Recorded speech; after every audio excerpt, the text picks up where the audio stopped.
One of the biggest mistakes that docs make is we love it ourselves. So we hire people just like us, which is the worst thing you can do. Because now you Yes. have everybody with the same strengths and the same weaknesses, things don't get done.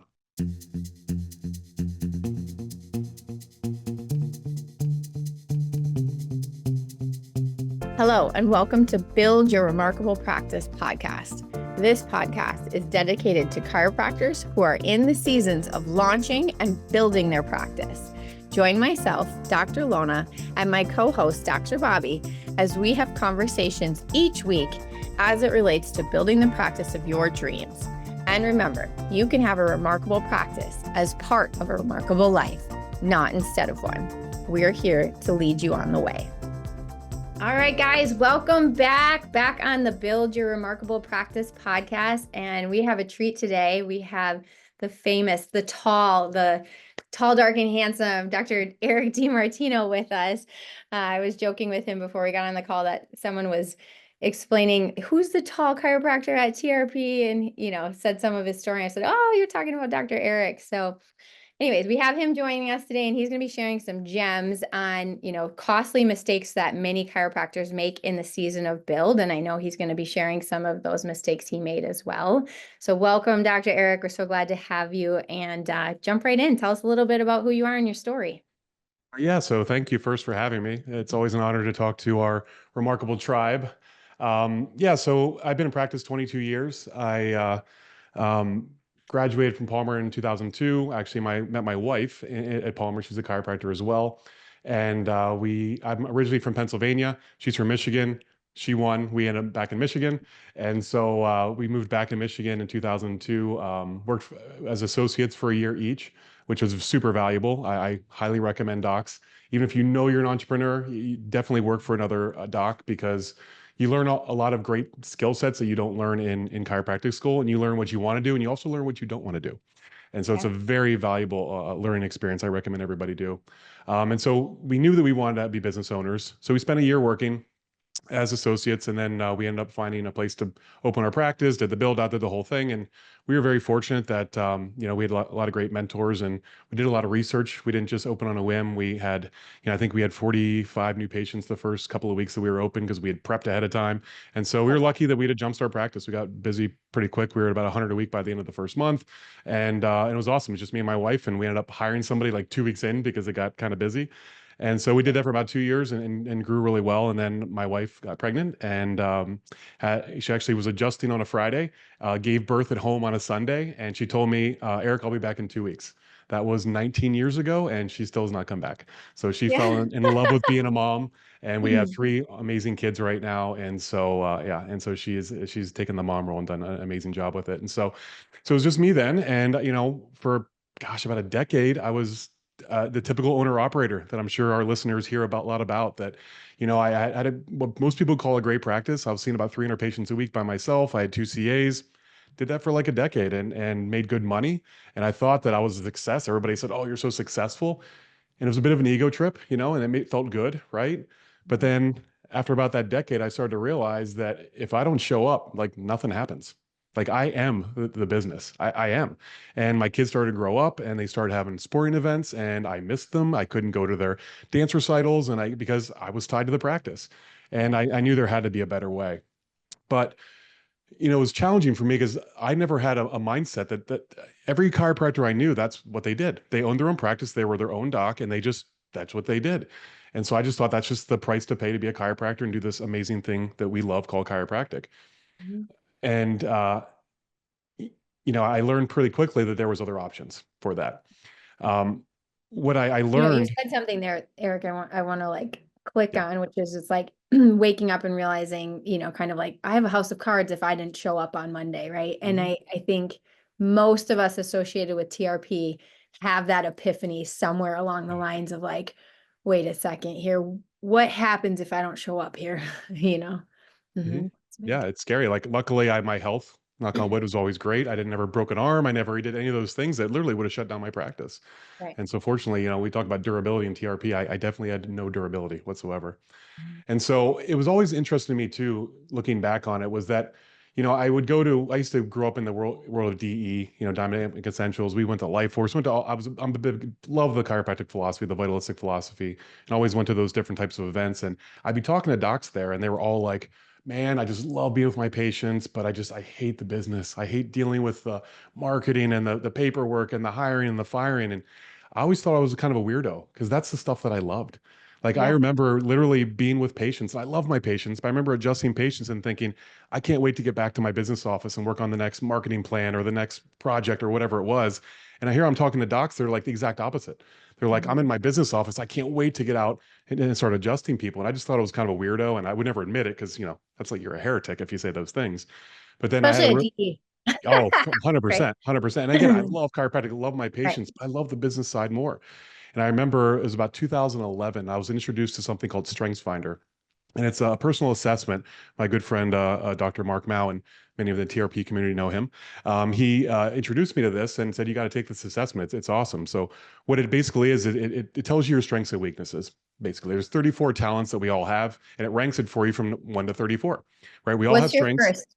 What's your Oh, first? my first is competitive. Oh, Number okay. 2 is achiever. Number 3 is analytical. Yeah. So Analytical. I'm I that figured guy. that would be up there. Yeah. Yeah. Okay. I'm that guy. Yeah. And so we all have strengths and weaknesses. So it ranks them from 1 to 34. And so it tells you what your strengths and weaknesses are. And I think the first realization I had was like, okay, we all have strengths and weaknesses. I don't have to be great at everything. Like there's this pressure on yourself as an entrepreneur sometimes to think you have to Yeah. be awesome at everything. And I Right. realized, we all have strengths. We all have weaknesses. And the Or that you second can't have any weaknesses, right? You would have to hide those under the rug. a Hmm. 100%, a Yeah. 100%. And I remember, well, the second big takeaway I had from them, and this is probably the most revealing or the most pivotal for me, was that they said that, since we all have strengths and weaknesses, you should only be working in your strengths. You should not be working in your weaknesses. And I remember thinking, growing up in grade school or high school, we all got our report cards, right? And if you were like me, you had an A in math and an A in science and like a C in English, right? So Mhm. would my teacher say, you know what, Eric, you're clearly just better at math and science, so just forget English. Don't worry about that, right? They would never say that. They're like, you have to get that English grade up. Let's focus on that. Well, StrengthsFinder said the exact opposite. They said, identify your strengths and weaknesses, only work in your strengths, and then delegate your weaknesses to other team members where your weaknesses are their strengths.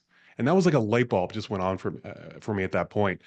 Because we always talk about the control freak owner operator, right? Mhm. And that's what I was. I was like, I had to do everything. I had to micromanage everything because I was in charge of everything, right? And I just put all the weight on my shoulders, but then everything was dependent on me Mhm. because I just didn't know how to delegate. But when I heard that, it just like a light switch went off in my head. I'm like, okay, so what I can do is find team members that their strengths are my weaknesses and delegate. Now we're all working on our strengths. We're all happy, more productive, more effective. I was like, okay, I can see this happening.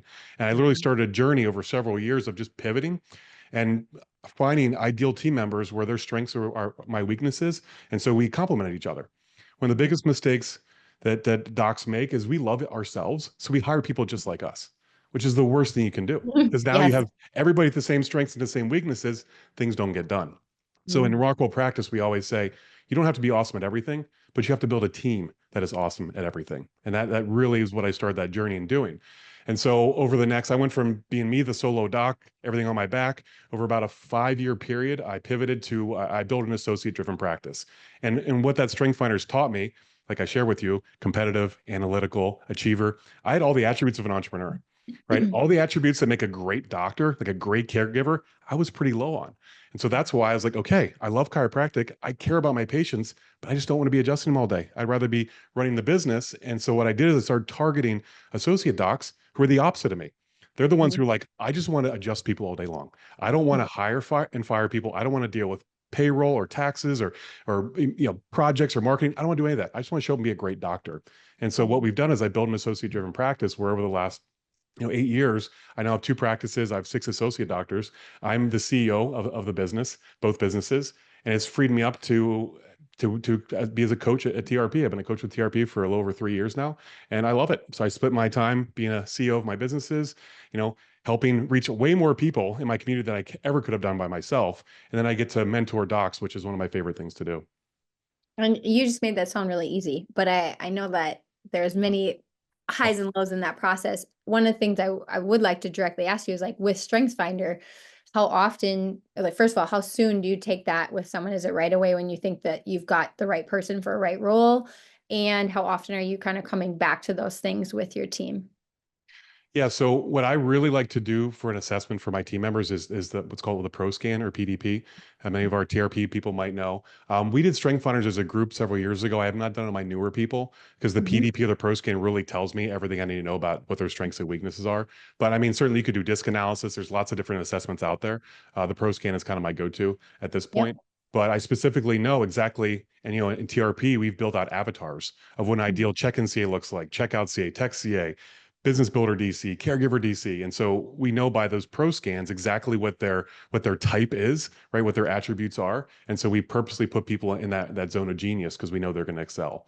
And it doesn't mean that you can't work outside of your strengths. You absolutely can, but it drains you.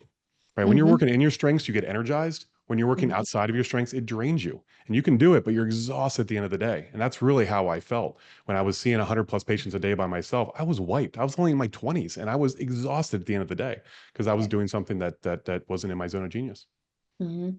So good. So good. So your first, thing that you shared is like learning how to delegate is partly by honoring who you actually are and then learning how to trust other people's essentially strengths then to like move the initiative further, right? 100%. And Yeah. that's one of the three things I wanted to share with our listeners tonight, was three things that, I mean, there's a lot of things I've learned that we do wrong in build. I did it many wrong myself, but I Mhm. picked kind of the top three things that I want to discuss with our listeners tonight. And the first one is, as owner operators, we don't delegate well. When we're in Mhm. build, we do not delegate well. Like I said, I spent a decade of my career doing that. And I think a lot of it is we just don't trust others to do it as well as we do. We Mhm. just And don't. we maybe don't trust ourselves. I think that a lot of times we don't trust ourselves to be able to build that team that we would feel like we could trust too. Yep. Yeah. Yeah. And honestly, a small team's easy, right? I Mhm. have in two offices, I have 19 employees now. It's Mhm. definitely more work to manage 19 people than it is to manage two people, right? But I have the benefit of two awesome businesses that don't depend on me. I could leave for a month and my businesses will still run perfectly fine without me there. Obviously, I could not do that. In fact, the story Dr. Franson always loves to tell about me Yeah. is that my first 15 years in practice, I only closed the office, I'm sorry, I was only out of the office for 2 full weeks. Once was when my father passed away in 2007. He lived in Pennsylvania, so I had to go close out his estate. And the other time was in 2004 when my wife and I got married for our honeymoon. That was Mm. it in 15 years. I did the typical chiropractic vacation, like Thursday to Tuesday, right? So you pile everybody in Monday, Tuesday, Wednesday. You leave Mhm. Thursday, come back Tuesday, Wednesday, Thursday, Friday. I just did that for 15 years. And now, gosh, I take 4, 6 weeks vacation a year because it's not dependent on me. Thank God, right? Yes. Absolutely. And your energy is so much better, right? Oh, so much better. Yeah. Yep. That's So awesome. going back to not delegating well, a lot of it is we just don't trust others. And so Mhm. we know that, hey, I know I can do it well. And so I'm not going to take the time to try to train somebody else, or God forbid they don't do it as well as I do. And so we Mhm. just put everything on our shoulder. And that can work to a point, but Mhm. eventually it just doesn't work anymore. And we Right. think, it's going to take me an hour to train somebody. I can do it in 10 minutes. And that may Mhm. work in the moment, but after a few times of that, you're now losing time because you didn't take that hour to train somebody. And so we always want to be buying our time back when it comes to a team member. And then what I found is once I did start to delegate, I micromanaged people. Because again, Mhm. I didn't train them effectively. I didn't trust them. I was always over their shoulder double checking. And we Mhm. talk about A players in the remarkable practice. It's A players only, the best of the best for our team members. A players will not put up with being micromanaged. They will Mhm. leave you. And so Mhm. I had a team of a bunch of BNC players. I had that for years. And Mhm. sometimes as a owner operator, we love that because it's like, hey, I'm the center of attention, ego trip. I just have a bunch of assistants that support me, but nothing of consequence gets done because it's all on my shoulders. And when I realized that, I started to attract much better team members because there was Mhm. structure. They knew that I set proper expectations. They understand exactly what success looked like for them. A players demand that, right? And that's Mhm. great because that's exactly what we want for our team members. But it took me some years to actually figure that out. So it's one of the things that I hope build docs listening can understand, using assessments or finding out what your strengths and weaknesses are for your team members, because we don't just delegate blindly, right? There's actually a 4-step process that we talk about in TRP. The first step of delegation is you identify and then delegate. So that means you identify the task or the responsibility you want to delegate and identify the person that it's in their zone of genius. We want to make sure Mhm. we're delegating something that somebody's going to excel at. But we don't just stop there, right? Next step is we delegate and then train, right? Because if we don't train, they're not going to do a good job. And then we're going to say, Right. see, I knew they couldn't do it. I'm going to take that thing back. And then we stay being an owner operator. So we have to Mm. train and equip our team. It's the biggest return on investment you will ever get in your business is to train and equip your team members. But we still don't stop there. The next step is we train and then trust. And it's hard for entrepreneurs to trust, but we have to let them do their thing. We cannot micromanage because, again, A players will not put up with being micromanaged. They will leave you 100%. But we don't stop there. The last step is we now trust and then verify. So we trust them. We say, hey, I've trained you. I believe you can do your thing, but I'm going to verify in the back end with different reporting systems, whether it's scorecards or scoreboards or all the TRP tools that we have for our clients. We're going to be able to verify, know exactly how well they're executing on their tasks. So that's the kind of the that's how you close the loop of delegation. And so I hope our listeners can understand that's how you delegate effectively. And And if you most do of us that, have some pretty good. painful stories of where we did not do that Oh, loop, right? Maybe we were trusted, but we never checked, right? We never did that last piece, which 100%. is like verifying that they actually carried out what needs to happen. And I know you and I both could probably go through horror stories of what we've heard, both in like, oh, I thought my CA was collecting money, or I thought, this was getting billed, or this was happening. That's a common one, right? Where like nobody Mhm. actually checked on some of these things. We just trained and entrusted and forgot about it, right? Yes, Yeah. you have to verify on the back end. That's important. And I'm making this sound easy. I did this a million times wrong before I actually got it right. So it's not easy, but it's worth it. It's worth figuring out because it makes your life and your business so much easier and more successful, without a doubt. And one more thing I want to point out from that for those that are like, yeah, that sounds great. I'm right at the beginning curve of learning how to do those things, is to realize, first it's usually learning what when I'm teaching someone, when I'm training someone, like how did I learn it, and trying to reverse engineer that for someone else, which allows you to learn it that much better when you're teaching it to someone else. And then as you have more team members, you realize not everyone learns the way that I did. Now I have to become a more adept trainer and start to figure out, well, for this person, I have to like use more language. For this person, they like doing. So I got to train by more doing. There's so many different things to unpack just within that piece of it, right? So, Yeah, that's knowing your people. Yeah, yeah. 100%. Mhm. And then what I also find that's a challenge for docs, and I went through years of this, is that even when we get good at delegating, right? We start to delegate for people. What happens is we don't always allow our team members to problem solve for themselves, right? Mm, We want to be that white knight that rushes in and just solves the problems because that's as entrepreneurs, that's what we're wired to do. We're problem solvers. Like you cannot be an entrepreneur unless you are really good at solving problems. So we want to jump in and solve problems. We get to be, super Eric and like the superhero that comes in and does it. The problem with that is you actually will steal your team members' authority and resourcefulness by doing this. And I learned this the hard way as well. And it's same. funny because, yeah, I'm sure we all have. And Mhm. so it took years for me to really let go and let them actually problem solve. And it was funny because a couple years ago, I had a doc who wanted to come shadow me and he wanted to just check out my office and see how we're doing things. And so he came in on Monday afternoon and we hung out for like 4 hours and just chatted. He just kind of watched what we do. And I hardly ever see patients anymore. So I think I met just maybe 10 people in those 4 hours. And so he and I were just talking and he's had a great practice, but it was really dependent on him. He had a couple associate docs and so we went through the 4 hours. He just kind of watched everything. And at the end of the day, I asked him, I said, so what are your takeaways? And I thought it'd be something like, how we were busy. We saw over 100 patients in those 4 hours, but yet, we're pretty good in our practice. It never gets to chaos, right? We're busy, but never chaotic. I thought maybe he'd talk about our systems or how we educate our patients. He didn't say any of that. He said, Eric, he goes, in the last 4 hours, not one of your employees has asked you a question or asked you to fix a problem or Mhm. solve something. He goes, I can't go 5 minutes in my practice without somebody, one of my team members coming to ask me to fix something.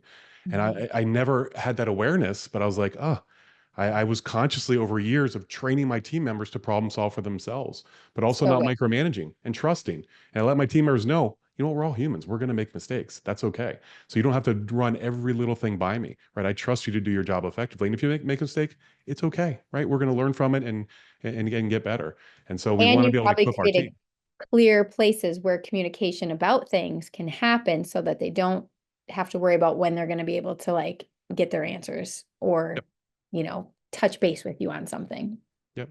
But they're effectively trained. They know, and they know that they have my trust that they can Mhm. make their own decisions. Yeah. Yeah. So it's So powerful. good. So that's the That's first one is really learn how to delegate well. That's you can't scale without delegating well. You just can't. I know Mhm. some of you are out there going to think, well, I'm better at it than my CA. So why would I want to delegate to somebody who's not as good as I am? This is the rule we like to go by. And this is from Dr. John DiMartini. He said, if somebody can do it 80% as good as you, delegate Mhm. it. If they can do it 80% as good as you, delegate it. Because guess what? 80% is great. That's good enough because you just bought your time back. You can pay a Mhm. $20 an hour CA to do something 80% as good as you, and our time is worth $200, $300 an hour, wherever that is. I'm happy to have somebody do it a little bit less than me. But what I really found out that was interesting is a lot of the people I delegated to, they actually did better than I did it. So Mm. not only was I saving my time and money, but now I have somebody that's executing at a better level than I did because it was in their zone of genius. Right. Super important. Yeah. 100%. Yeah. So good. So the second thing I wanted to bring up that I see as a big issue with build docs is their systems aren't defined and they're not captured in manuals. This is a huge one, right? And so what happens is many times the owner operator, they are the system, right? And they might have some systems in their head and maybe some basic things with their team, but if it's in the owner's head, they can just change on a whim. And then Mhm. I went through years of this too. I just kind of would wing it. And I'd be like, all right, I'm going to treat this new patient this way. This one, I'm going to do it this way. And that the team members had no idea what I was going to do that day. They didn't know what was going to happen. They were just waiting for me to tell them this is what I'm going to treat this patient or this patient. And you know, I'm going to do a 4-month plan for this one and a 2-month plan for this one. And this one can pay per visit. It's like, it was just a mess because I just kind of made it up as I went. Again, Mhm. A players will not put up with that. They hate chaos. They hate unpredictability. B and C players are fine with it because they just show up for a paycheck. They're totally fine. Like, "Oh, I'm just going to show up and see whatever Dr. Eric tells me to do today." Right. But we don't want B and C players. It's A players only. And so we have to have systems that are defined in manuals that your entire team knows. They know exactly what to expect on day 0, day 1, day 2, day 3, workshop, progress exam, progress reports, R4s. The entire patient journey has to be in manuals. So not only does the team understand it, but they know what they're expected to do, what their role fulfills to support that. And we have now something to train on. Now we can do our Mhm. weekly trainings. We do scripting. We do role playing. So we know that every team member is trained to the point of mastery where they can execute at a very, very high level. Right. Mhm. The key to success in business is having systems in place that everybody can execute so that it's not all dependent on one person. And now we know that that entire patient journey has been taken care of. So we always talk about the chasm of different expectations in TRP. This is one of my favorite things to explain to my team members. And so they understand the importance of training is that when patients show up on day one, they have very different expectations for what they want than what we want. So I like to view this like big, almost like the Grand Canyon. Like they're on one side showing up with a 5-year-old problem that they want us to fix in one visit. They want insurance to cover the whole thing. They don't want x-rays. They don't want to do anything else. Right. Here we are on the other side of the Grand Canyon saying, we want you to come to us for life, bring your entire family and pay Mhm. cash, right? So Yeah. very, very different expectations. So we know that we're not going across to them, right? We're not going to meet them where they're at. We're going to bring them to us. But to do that, they can't just make the huge leap over the Grand Canyon. We have to build a bridge. And you build that bridge plank by plank through the entire patient process. Your day 0 phone call, the day 1 new patient, what the doctor's doing, what the CAs are doing, day 2, what our docs are doing, what CAs are doing, day 3, table talk, workshop, progress exams, progress reports, R4s, R5s, everything throughout that process. And if we are a highly trained team that can execute all those steps at a high level, we make sure all those planks of the bridge get laid down so we can successfully bring those people over to us. But Mhm. if we don't have systems or we're not trained to mastery, somebody's going to forget something or miss something. And that's like not laying one of those planks down the bridge and the patient falls through. And when the Mhm. patient falls out of care, they don't just sit home and suffer. They end up in the medical system, and we all know what happens there. Nothing Mhm. good. So that's why we say in TRP that we train like lives depend on it, because they absolutely do. It's a huge, Mhm. huge part. But you can't train if you don't have something to train on. And so it's important out there, docs, that you don't have systems right now. Create them, write them, get them in the manual. And TRP has literally figured it all out for you. That's what we are pretty much known as the systems And has people. manuals for you. Yeah. Yeah, we literally give you the manuals, and so you don't even have to think about it. We literally give it to you, and you can then get with your team members, delegate Mhm. appropriately, and train. That's how you build a successful business. Yeah. So Yeah. good. So good. Yeah. And I was thinking about when you had said like, you thought that the guy that shadowed at your office would say, "Oh, I so liked your systems," and Mhm. like it didn't feel busy, and there was a lot of people in here, and I always, and this is a way that I'll, uh, you know, being in the service industry, which I think a lot of us at some point works in the service industry, when you had a really well-oiled machine in the service industry, it might be super busy and everybody's touching each other so that plates don't get spilled, drinks don't get whatever, and it just rolls because everybody knows, Mhm. well, they are going over here and this is where they do it, and then they go here. And I say like, it's like we know it's controlled chaos, but because everybody knows their role so well that you can roll and be nimble and know who's at your backside and who's on your front side and who's not going to bump into so and drop the whole platter of food. Like that's what I'm going for in my office too. I want to see as many people, I want to help as many people as we can, but doing it through the fact that we're so well trained and so well oiled in our systems that it just feels like butter, even though there's a ton of people that have come through and everyone's just like, oh, is it even busy here? I didn't even notice, you know? Yeah. Amazing too, because when you break through those new levels, right? So for one office, it's like 50 patients a day is like crazy busy. And they're like, they can't imagine. Then they do 60 and they're like, holy cow, that was really hard. But then they do Yeah. 60 for a couple of days. It's like, it's easy. And then they do 70. Then you're doing 120 a day. And they're like, wow, this feels easier now than 50 did, 6 months ago. It just like changes the mindset and it's just something about it and how we handle that and respond to it and work together as a team. It's hugely So important. good and That's why I fun. think it's great So to fun. go visit super successful docs and just see it in action. Because we can't see it up here. There's no way we're going to manifest in our office. So true. So Yep. good. Thank you for that. So Yeah. that's a good action step. Also, go shadow an office that's busier than you soon. 100%. Yeah. Yep. So the third point I want to talk about tonight that I see a lot of build docs kind of mess up is they rush the conversion process. They rush day one and day two. When I started working with docs, as clients, and they ask me like, well, how much time do you spend on day one and day two? And I tell them an hour on day one and 45 minutes on day two. They're like, no way. There's no way I could spend that much time. And I tell them, I try to build the value around it. And for those of you listening to think that's insane to spend that much time or there's no way you can do it, you have to find a way. Because day one is all about building an empathetic connection with your patient. One of the downsides about chiropractic is so amazing that literally I could walk into a new patient room, not even talk to the patient, not have them talk to me. I could just take them, scan them, x-ray them, palpate them, whatever objective assessments I want to do. I can adjust them and they're going to get better. That's how amazing chiropractic is. The problem is the patient will never give you that opportunity until they've felt that you've heard their story and you understand them. And so I think principal docs struggle with this the most, right? Because we don't want to talk about symptoms and, but we have to realize symptoms are the language that their body speaks, and that's the language that patients speak. So, if a patient comes in and doesn't speak Spanish, and you don't speak Spanish, you're gonna have a hard time communicating. Well, our patients speak symptoms, so we need to be talking about that. But we have to educate them that symptoms are body signals that are actually intelligent things the body do. But can't just say, no, we're not going to talk about that. But we also have to actually discover what the patient's wants, needs, and desires are. Because you could be the best adjuster in the world, the best chiropractor, but if that patient doesn't feel that you've heard their story, they're never going to stick around to receive care. So it's so vital by taking extra time on day one and day two and doing the systems properly, you will save so much time from day three to day 3,000 because they understand it, they got it, they've committed to care, and now the visits after that can be very, very easy. So we need to set up structures where we can spend that necessary time so that patient feels heard. We have the whole TRP system from the meet and greet to the pre-consultation. Like it's all scientifically systematized to achieve that, where they're like, wow, Dr. Lona really listened to me. I feel like she really understands me. Guys, you can literally convert people on day one when you do this right. You literally can. It's that vital. We can't just think day one is just something that will give me some symptoms, take some x-rays, and then we'll deal with everything on day two. You're missing a huge boat with that. And then with day two, we always talk about the focus is about getting them to take ownership of their problem. Right? It's crucial that we do the day two effectively, that patient now owns their problem. They see it, they get it, and they realize, okay, this is my problem, and they own it. Because if the patient doesn't own their problem, then we do. Where the doctors are one carrying around their problem. And those are the patients that are just showing up and say, okay, Dr. Lona, fix me. Right? They think that we wear their problem.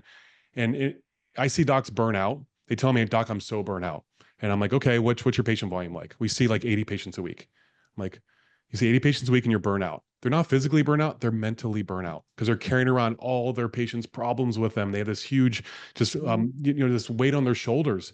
And so it's important that we actually get them to own their problem. And we obviously have systems in TRP to help you do that. But the key is that we want to give them such a good report of findings that when we get to the point where we're going to give them our recommendations for care, our recommendations come across as solving and not selling. Everybody loves to have their problem solved.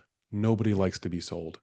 And so I know, Lone, I'm sure you've been there. I've been there. I've been in that report of findings where I'm giving my recommendations to a patient and I'm thinking, you know what? I think I want this more than they do.